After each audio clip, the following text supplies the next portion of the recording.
Moi, ce qui me parle et ce qui me vient, c'est la gestion des émotions.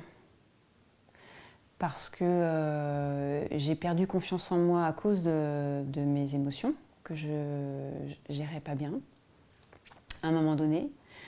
Et du coup, me réapproprier mes émotions, en tout cas les voir, et être confortée dans le sens que c'était normal d'en avoir. Et on ne peut pas tout le temps être bien, et d'apprendre en fait à surfer dessus. Ça m'a vraiment permis de retrouver mon souffle à moi et du coup ma confiance. Il y a des émotions qui me parviennent, hein. Enfin, je vois les émotions que je vis, que je ressens, et elles sont normales. Et je les admets comme expression normale d'un état de stress, de peur, de tristesse, etc. Mais je les vois passer comme partie prenante de mon paysage intérieur, quoi. Et ça, c'est énorme. Une fois qu'on a ça, c'est un sacré atout, hein. Il y a un truc, c'est que maintenant, il y a des choses où je me dis, allez, je le fais. Je me pose pas 36 000 questions. Ça s'est beaucoup traduit avec mes enfants qui, quand ma grande fille se met en colère, moi c'est épidermique, ça fait écho, et je monte dans les tours, on monte tous les deux dans les tours, et donc il n'y a personne qui s'écoute, il n'y a personne qui s'entend, et ça finit, c'est n'importe quoi.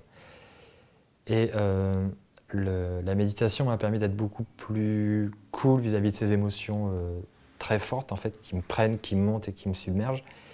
Et maintenant, la colère, quand je la vois venir, je sais, déjà je la vois venir avant qu'elle arrive, avant qu'elle soit sur moi. Et puis je la laisse venir, je la laisse repartir, et je suis beaucoup plus cool. Et comme je suis plus cool, les enfants sont plus cool. Et comme ils sont plus cool, tout est plus cool. Et c'est un vrai bonheur. Dans mon travail, en fait, j'ai eu une année assez riche et complexe. J'ai pris un poste de manager opérationnel avec une petite équipe. Et dans la gestion des conflits, notamment, ça m'a beaucoup aidée, en fait.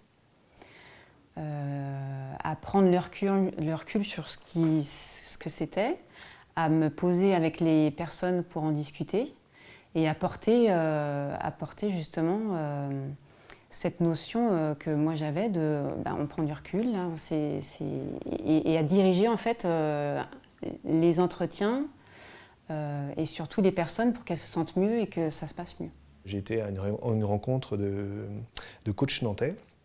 On m'avait invité, je ne suis pas coach du tout, mais bon, voilà, lié à des rencontres, on m'a dit « ouais, mais t'as ta place, voilà ». En temps normal, j'aurais jamais été à ce genre de rencontre. J'aurais dit « j'ai pas ma place, qu'est-ce que je vais y faire, qu'est-ce que je vais y dire », voilà. Et au final, là, non, je lâchais prise, quoi. Oh, j'y vais, on verra bien.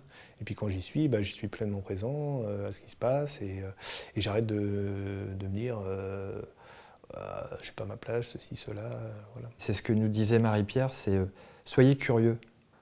Soyez curieux de ce qui se passe à l'intérieur de vous, accueillez-le, ne jugez pas, et laissez-le repartir. Et c'est très dur à faire en fait. Déjà avoir conscience de ce qu'on ressent, être capable de l'accueillir, être capable de ne pas se juger, ça c'est très particulier, et laisser repartir ensuite.